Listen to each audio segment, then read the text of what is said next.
हाय, hello, नमस्कार. मी ज्योती तुम्हा सर्वांचे अगदी मनापासून स्वागत करते माझ्या आणखी एका नवीन व्लॉगमध्ये. कसे आहात सगळे? होप सो मस्त आणि मजेतच असाल, आणखी असायलाच हवं.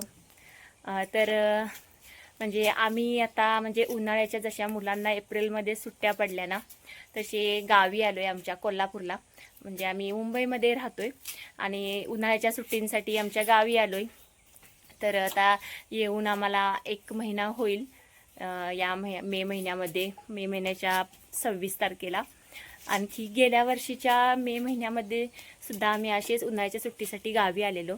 आणि मी गेल्या वर्षी आणि यावर्षीसुद्धा उन्हाळ्याच्या सुट्टीसाठी माझ्या माहेरीच आले राहण्यासाठी. तर सासरी अशी राहण्यासाठी म्हणजे मागच्या या 2 वर्षामध्ये गेलीच नाही आहे.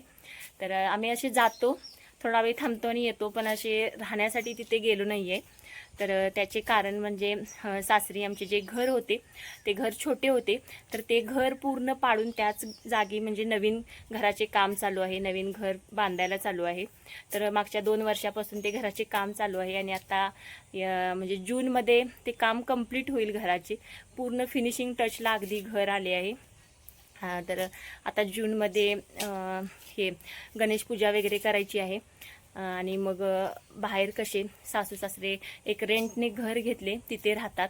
आणि तिथे म्हणजे ते घर इतके छोटे आहे की 2च रूम आहेत. त्या 2 रूममध्ये साहित्यच घरातले इतके आहे की खूपच आहे.